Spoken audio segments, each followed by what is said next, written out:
There were tears in her eyes. Why should I go away? They don't want me, so I'll stay and make everyone sorry. I hate everyone in Limstock. They all think I'm stupid and ugly, but I'll show them. I heard a step on the path round the side of the house. Get up, I said roughly. Go up to the bathroom and wash your face, quick. She jumped up and disappeared through the French windows just as Joanna came round the corner. Chapter 5. The Reverend Caleb Dane Calthrop and his wife Maud Dane Calthrop were both unusual personalities. Dane Calthrop lived for his books and in his study. Mrs. Dane Calthrop was quite the opposite. She was frighteningly aware of everything around her. She had a long, thin face and always spoke in a very sincere way. I soon learned that almost everyone in the village was slightly afraid of her.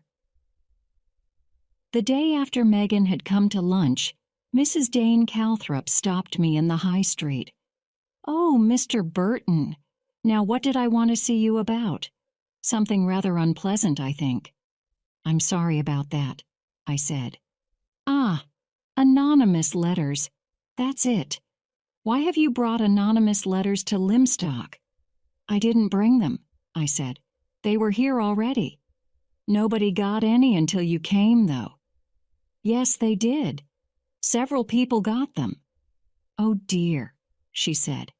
"That's all wrong.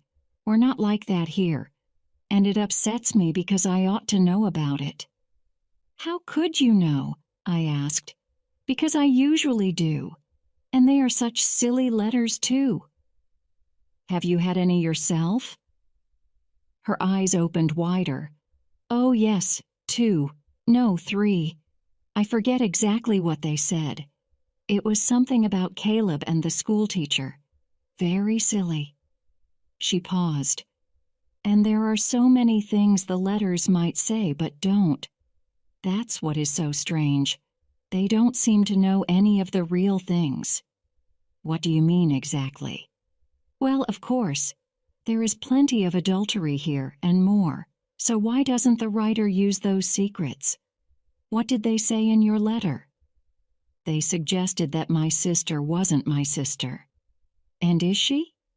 "Joanna is certainly my sister." She nodded. "That just shows you what I mean. I expect there are other things." She looked at me thoughtfully, and I suddenly understood why Limstock was afraid of Mrs. Dane Calthrop. For once, I was delighted when Amy Griffith's loud voice called, "Hello, Maud. I'm glad I've seen you. I want to change the date for the Red Cross sale. I must just go into the grocer's. Then we'll talk, if that suits you." "Good morning, Mr. Burton." "Yes, that will do quite well," said Mrs. Dane Calthrop. But Amy Griffith had already gone, and she shook her head. Poor thing. I was confused. Surely she could not feel sorry for Amy. But she went on, "You know, Mr. Burton, I'm rather afraid." "About this letter business?" "Yes. You see, it must mean—" She paused. Then she said slowly, as though she was solving a problem, "It must mean that it was caused by blind hatred. Yes, blind hatred.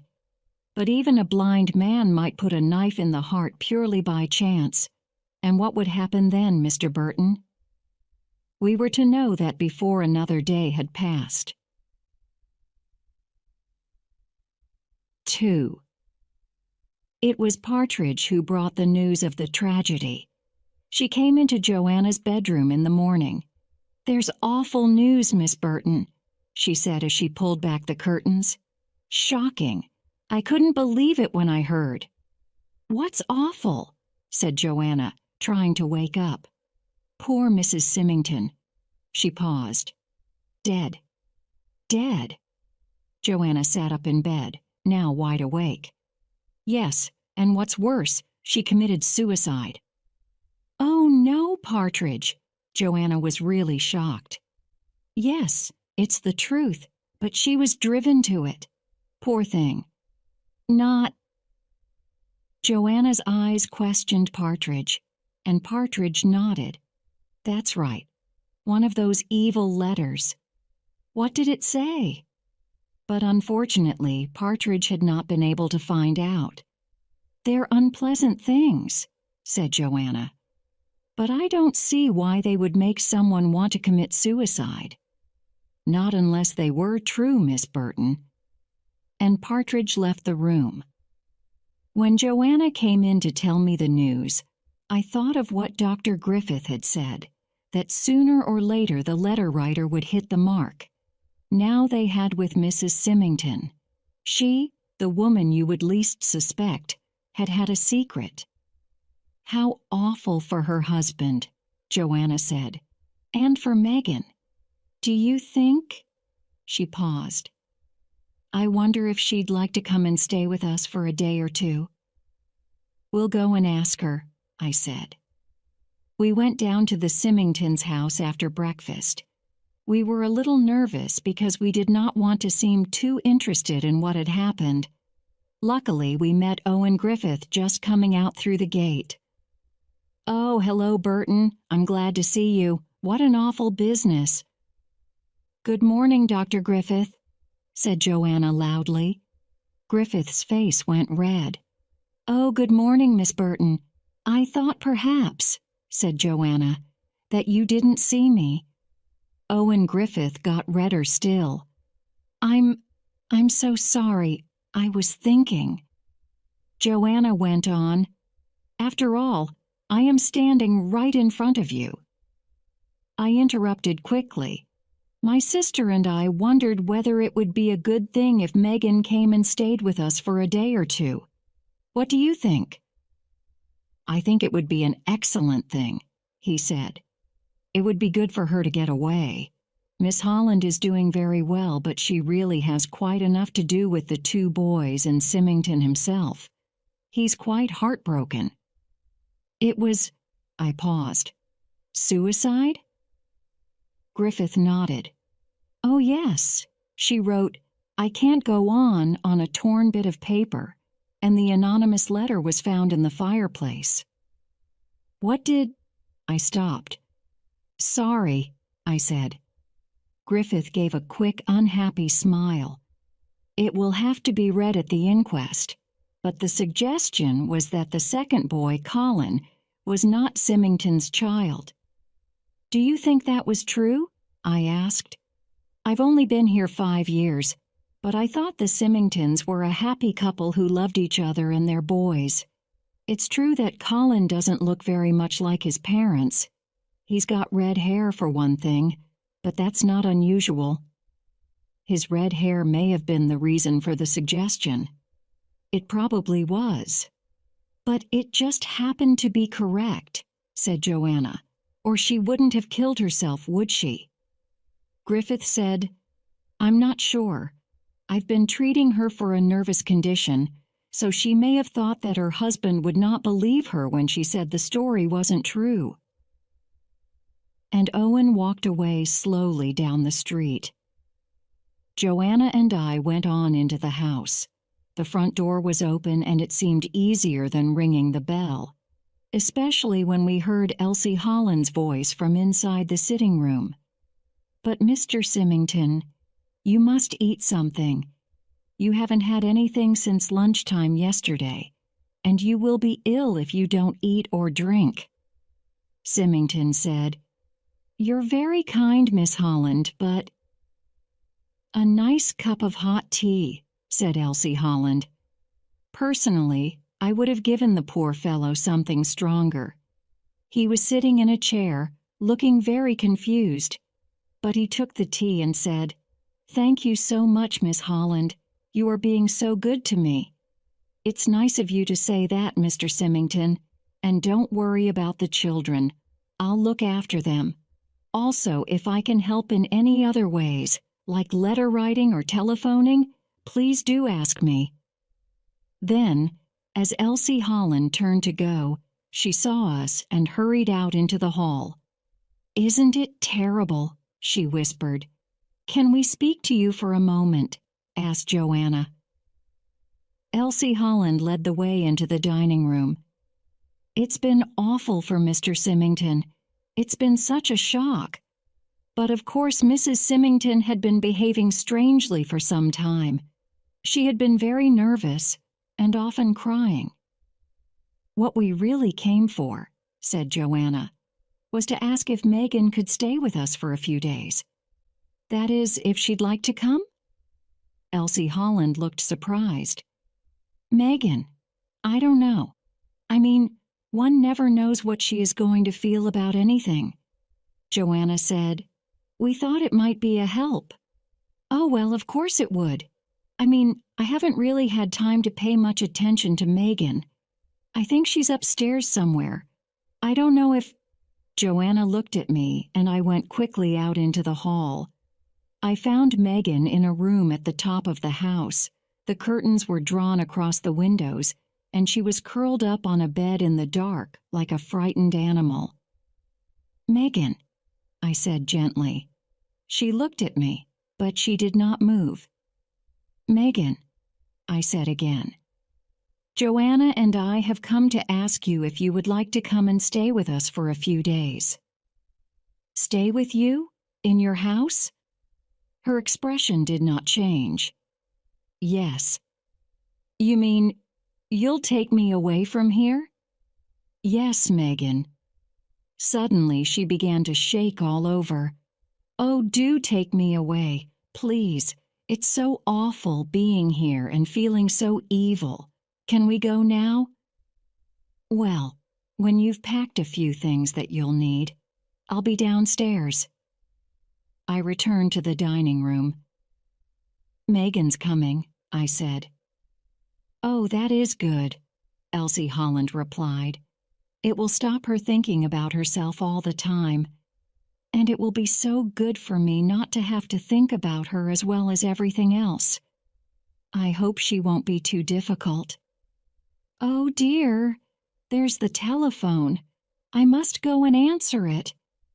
She hurried out of the room. Joanna said, "What an angel!" "You said that rather unkindly," I told her. "And Miss Holland is obviously very dependable." "Very, and she knows it." Before I could reply, there was the sound of a suitcase bumping down the stairs. It annoyed me that Joanna had to lift it into the car. I could manage with one stick now, but I couldn't do anything that needed real strength. Anyway, we all got in and she drove off. But as soon as we reached Little Furs and went into the sitting room, Megan sat down and burst into tears. She cried loudly, like a small child, so I quickly left the room and went to find something that might cheer her up. When I came back, I handed Megan a glass. "What is it?" "A cocktail," I said. Her tears immediately stopped. "I've never drunk a cocktail." She tasted the drink carefully. Then a big smile spread over her face, and she swallowed the rest all at once. "It's lovely. Can I have another?" "No." "Why not?" "In about 10 minutes you'll probably understand." "Oh," Megan turned to Joanna. "It is so kind of you to have me here. I am really very grateful." "Please don't be grateful," said Joanna. "We are glad to have you here. Jerry and I are so bored because we can't think of any more things to say to each other." "But now," I said, "we shall be able to have lots of interesting discussions about Shakespeare's characters. Goneril and Regan, perhaps." Megan suddenly smiled. "I've been thinking about that. They behaved badly because that awful old father of theirs always forced them to be so grateful. When you have to keep saying, 'Thank you,' and 'How very kind,' it would make you want to be very unpleasant for a change." "I'm afraid I always find Shakespeare very boring," said Joanna.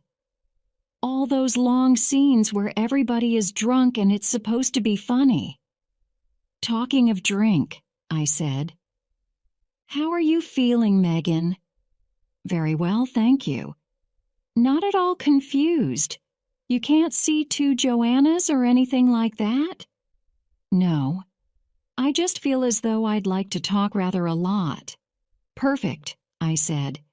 Keeping a clear mind while enjoying alcohol is a great advantage to any human being. Chapter 6. The inquest was held 3 days later. The time of Mrs. Symington's death was put at between 3 and 4 o'clock. She was alone in the house. Symington was at his office. The maids were having their day off. Elsie Holland and the children were out walking, and Megan had gone for a bicycle ride. The letter must have come by the afternoon post. Mrs. Symington must have read it and been very upset, so she had gone to the garden shed, found some of the cyanide kept there for killing wasps, mixed it with water, and drunk it after writing those last words. I can't go on. The coroner said that whoever had written that evil anonymous letter was morally guilty of murder. The verdict was suicide while temporarily insane. The coroner had done his best. Dr. Griffith also had done his best when he spoke about Mrs. Symington's nervous condition. But afterwards, walking through the high street, I heard the same hateful whisper I had begun to know so well. No smoke without fire. There must have been something that was true in the letter. She wouldn't have done it otherwise. And just for a moment, I hated Limstock. It is difficult to remember exactly what happened next, but I do know that several people called on us. Amy Griffith came on the morning after the inquest and managed, as usual, to annoy me immediately. Joanna and Megan were out, so I saw her alone. "Good morning," she said. "I hear you've got Megan Hunter here?" "We have. It's very good of you, but it must be so difficult for you, so I came up to say she can come to us if you like. I can easily make her useful in the house." "How kind of you," I replied, "but we like having her, and she wanders about quite happily." "I'm sure that's true. Wandering is all she ever does. But being so stupid, I suppose she can't help it." "Oh, I think she's rather an intelligent girl." Amy Griffith gave me a long look. "That's the first time I've ever heard anyone say that. When you talk to her, she looks through you as though she doesn't understand what you are saying." "She probably just isn't interested," I said. "If so, she's extremely rude." "That may be, but not stupid," Miss Griffith replied. "What Megan needs is good hard work, something to give her an interest in life. She's much too old to spend her time doing nothing." "It's been rather difficult for her to do anything much so far," I said. "Mrs. Symington always seemed to think that Megan was about 12 years old." "I know," Miss Griffith agreed. "Of course she's dead now, poor woman, but I'm afraid I had little respect for Mrs. Symington, although of course I never suspected the truth." "The truth?" I said sharply. Miss Griffith's face went red. "I was very sorry for Dick Symington when everyone heard about it at the inquest. It was awful for him." "But you must have heard him say that there was not a word of truth in that letter?" "Of course he said so. A man's got to protect his wife, and Dick would." She paused. "You see, I've known Dick Symington a long time." "Really? But your brother told me that you only came to Limstock a few years ago."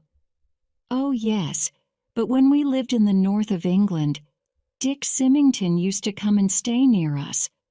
I've known him for years." Her voice had softened. "I know Dick very well. He's a proud man and very private, but he's the sort of man who could be very jealous." "That would explain," I said, "why Mrs. Symington was afraid to show him the letter. She was afraid that he might not believe it wasn't true. Miss Griffith looked at me angrily. Do you really think that any woman would swallow cyanide because of something that wasn't true? If an innocent woman gets some unpleasant anonymous letter, she laughs and throws it away. That's what She paused suddenly and then finished. Would do. But I had noticed that pause. I see, I said. So you've had one too? Amy Griffith looked straight into my eyes. Well, yes. But I didn't let it worry me. I read a few words of it, then threw it straight into the waste paper bin. I wanted to reply, "No smoke without fire," but I stopped myself and went back to talking about Megan. Do you know anything about Megan's financial position? Will it be necessary for her to earn her living? I don't think it's necessary. Her father's mother left her a small income, I believe. And Dick Symington would always give her a home. No, it's the principle that matters. What principle? Work, Mr. Burton. Work is good for men and for women. The one unforgivable sin is idleness. Have you never thought, Miss Griffith, I replied, that you would probably not be able to take a fast train to London if little George Stephenson, who invented the steam engine, had been out working instead of standing about, bored, in his mother's kitchen? For it was then that he suddenly became interested in the strange behavior of the kettle lid.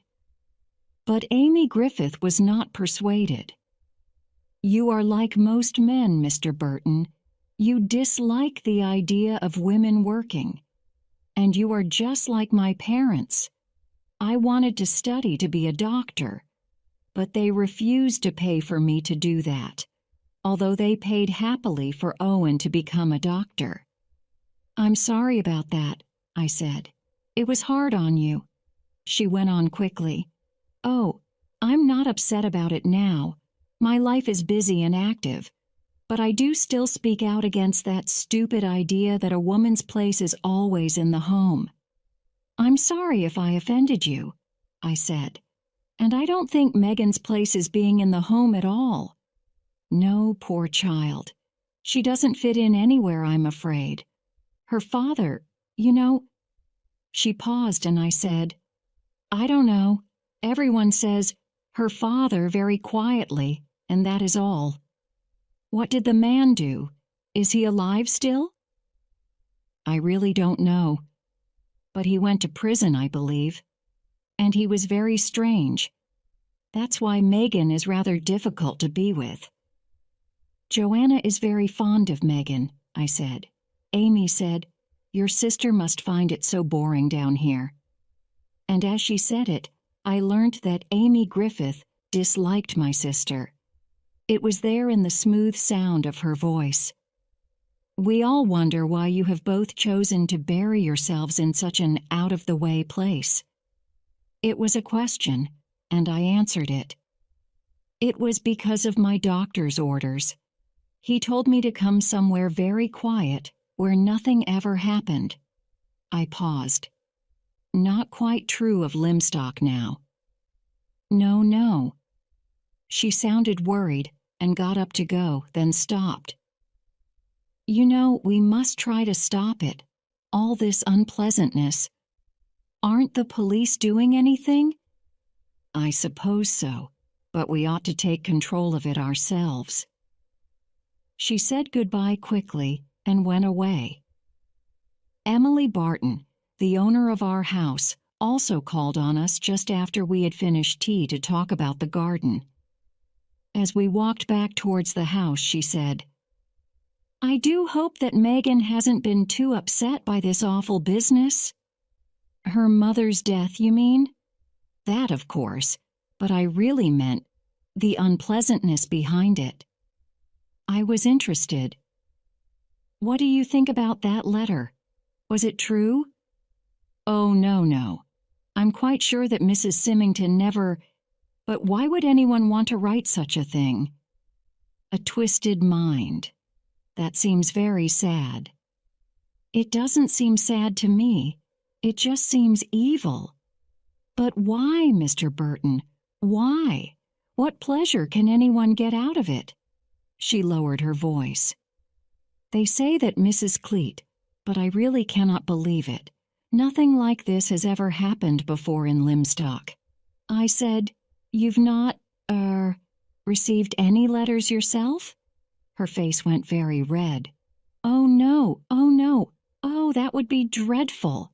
I quickly apologized, but she went away looking upset, and I went into the house. Joanna was standing by the sitting room fire. She had a letter in her hand. Jerry, I found this in the letter box. It begins, You are an evil, painted woman. What else does it say? Same but worse. She dropped it onto the flames. With a quick move that hurt my back, I picked it up just before it caught fire. Don't, I said. We may need it. Need it. For the police. Superintendent Nash came to see me the next morning. From the first moment I saw him, I liked him. He was tall and had thoughtful eyes and a quiet manner. Good morning, Mr. Burton, he said. I expect you can guess what I've come to see you about. Yes, I think so. This letter business. He nodded. I understand you had one of them? Yes, soon after we arrived here. What did it say exactly? I thought for a minute, then repeated the words of the letter as accurately as possible. When I had finished, he said, I see. You didn't keep the letter, Mr. Burton? I'm sorry, I didn't. However, my sister got one yesterday. I just stopped her putting it in the fire. I went across to my desk, took it out, and gave it to Nash. He read it. Then he looked up and asked me, Does this look the same as the last one? I think so, I said. The envelope was typed. The letter had printed words stuck onto a piece of paper. Nash nodded and put it in his pocket. Then he said, Mr. Burton, would you be able to come down to the police station with me? We could have a discussion there, and it would save a lot of time. Certainly, I said. There was a car waiting outside, and we drove down in it. At the police station, I found Symington and Dr. Griffith were already there. I was also introduced to another tall man who did not wear a uniform. Inspector Graves, explained Nash, has come down from London to help us. He's an expert on anonymous letters.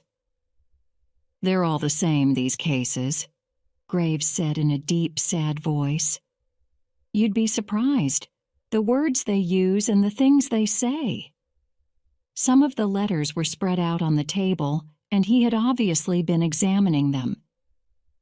The difficulty is, said Nash, to get to see the letters.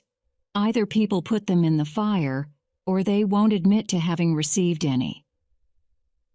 He took the letter I had given him from his pocket and gave it to Graves, who read it, then put it on the table with the others.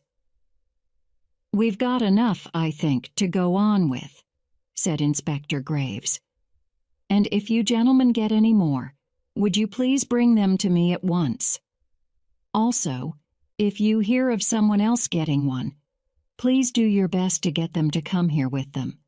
I've already got one sent to Mr. Symington, which he received 2 months ago, one to Dr. Griffith, one to Mr. Symington's secretary, Miss Ginch, one to Mrs. Mudge, the butcher's wife, one to Jennifer Clark, who works at the Three Crowns, the one received by Mrs. Symington, and this one now to Miss Burton. Oh, yes, and one sent to the bank manager. Symington asked, Have you learned anything about the writer? Graves coughed and then gave us a small lecture. There are certain things that are the same in all these letters. The words are made from separate letters cut out of a book, It's an old book, printed in about the year 1830. There are no fingerprints on the letters, but the envelopes which have been handled by the post office have some fingerprints, but none that match. The envelopes are typewritten by an old Windsor 7 machine. Most of them have been posted locally or put in the box of a house by hand. It is therefore obvious that they have been sent by someone from the local area. They were written by a woman, and in my opinion, a woman of middle age or over, and probably, though not certainly, unmarried. We were silent for a minute or two. Then I said, "The typewriter won't be difficult to find in a little place like this." But Inspector Graves shook his head. "I am sorry to say that you are wrong, Mr. Burton." "The typewriter," said Superintendent Nash, "came from Mr. Symington's office and was given by him to the Women's Institute, where anyone can use it.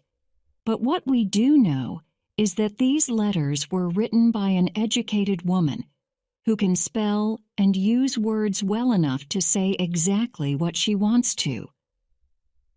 I was shocked. I had imagined the writer as someone like Mrs. Cleet, someone determined, but not clever. Symington put my thoughts into words. "But there are only about 12 people like that in the whole town." "That's right. I can't believe it." Then he continued, "You heard what I said at the inquest. I should like to repeat now that I am certain the words in the letter my wife received were absolutely untrue." Graves answered immediately, "That's probably right, Mr. Symington. None of these letters show any signs of real knowledge. They are just about sex and cruelty, and that's going to help us find the writer." Symington got up. "Well, I hope you find her soon. She murdered my wife as surely as if she had put a knife into her." He paused. "How does she feel now, I wonder?" He went out, leaving that question unanswered. "How does she feel, Griffith?" I asked. "I don't know. She may feel sorry, perhaps, or she may be enjoying her power. Mrs. Symington's death may have fed her madness." "I hope not," I said, "because if so, she'll go on," said Graves. "They always do." He paused. "I wonder if perhaps you know of anyone who, definitely, hasn't had a letter." What an extraordinary question. But yes, I do, in a way. And I told him about my conversation with Emily Barton and what she had said. Graves said, "Well, that may be useful." I went out into the afternoon sunshine and walked along to the house agents, as I needed to pay our rent in advance. A woman, who was typing, got up and came towards me. She had a long nose and large glasses, and I recognized her as Miss Ginch, who had recently worked for Mr. Symington. When I asked her about it, she said, "Yes, I did work there, but I thought it was better to leave. This is not quite so well paid, but there are things that are more valuable than money, don't you think?" "Certainly," I said. "Those letters," Miss Ginch whispered. "I got one, saying the most awful things about me and Mr. Symington. And I felt that if people were talking, and they must have been, or where did the writer get the idea from? Then I must avoid even the appearance of immorality, though there has never been anything wrong between me and Mr. Symington." I felt rather embarrassed. No, of course not. But people have such evil minds." I had been trying to avoid looking into her eyes, but when I did, I made a most unpleasant discovery. Miss Ginch was enjoying herself, and suddenly an idea came into my mind. Had Miss Ginch written these letters herself?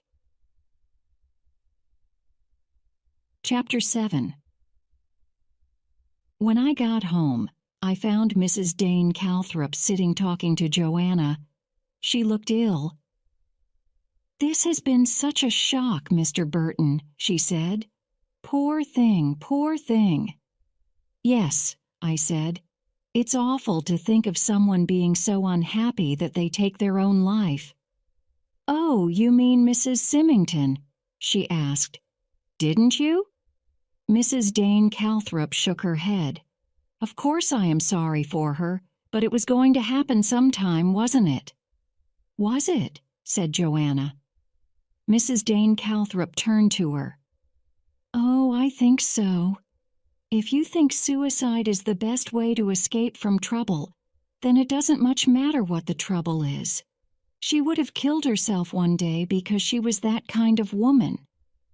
Although she always seemed rather selfish to me, as though her life was more important than other people's. But I'm beginning to understand how little I really know anyone." "So who were you talking about when you said 'poor thing'?" I asked. "The woman who wrote the letters, of course. Think how unhappy someone must be to do that. How lonely. That's why I feel so upset. Somebody in this town has been filled with that terrible unhappiness, and I did not know about it. I should have known. Poor thing." She got up to go. I felt unable to agree with her, so I asked, "Have you any idea who this woman is?" "Well, I can guess, but then I might be wrong, mightn't I?" She went quickly to the door, then turned. "Why have you never married, Mr. Burton?" From anyone else this would have been rude, but with Mrs. Dane Calthrop I felt that she really wanted to know. "Shall we say," I said, "because I have never met the right woman?" "We can say so," said Mrs. Dane Calthrop, "but it wouldn't be a very good answer because so many men have obviously married the wrong woman." And then she left. Joanna said, "I really do think she's mad, but I like her. The people in the village are afraid of her. So am I, a little." "Do you really think whoever wrote these letters is very unhappy?" Joanna asked. "I don't know what she's thinking or feeling, and I don't care. It's her victims I feel sorry for." It seems strange to me now that in our discussions about Poison Pen's state of mind, we missed the most obvious one. Griffith had thought she would be pleased with what she had done. I had thought she must be sorry. Mrs. Dane Calthrop had been certain that she was suffering. Yet the obvious reaction we did not consider was fear, because with the death of Mrs. Symington, the position of the writer of the letters was much more serious. The police were now involved, so it was even more important for the anonymous writer to remain anonymous. And if fear was the main reaction of the writer, other things would naturally happen. Things that I did not think about either, yet they should have been obvious. Joanna and I came down rather late to breakfast the next morning. That is to say, late for Limstock.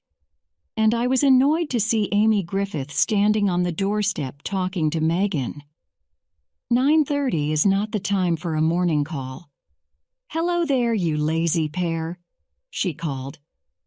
"I just wanted to ask Miss Burton if she had any vegetables she could give to our Red Cross sale. If so, I'll get Owen to call for them in the car." Megan came back into the house and went into the dining room. At that moment the telephone rang, and I went into the hall to answer it. "Yes?" I said. The noise of deep breathing came from the other end, and a female voice said, "Oh!" "Yes," I said again. "Oh," said the voice again. Is it Little Furs?" "This is Little Furs." "Oh," the voice said once more, then asked, "Could I speak to Miss Partridge for a minute?" "Certainly," I said. "Who shall I say?" "Oh, tell her it's Agnes, would you? Agnes Waddle." I put down the telephone and called up the stairs. "Partridge, Agnes Waddle wants to speak to you." Partridge appeared with a brush in her hand. "Agnes Waddle, whatever can she want now?" She put down her brush and came down the stairs looking very angry. I escaped into the dining room where Megan was eating bacon and eggs alone. So I opened the morning newspaper, and a little later, Joanna entered. "Whew," she said. "Is it true that there are no green beans at this time of year?" "August," said Megan, and got up and went out of the French doors onto the veranda. "Well, one has them any time in London," said Joanna. When I had finished my breakfast, I followed Megan outside. Standing on the veranda, I heard Partridge enter the dining room. "Can I speak to you a minute, Miss Burton?" she said. "I am very sorry that someone called me on your telephone. The young person who did it should have known better.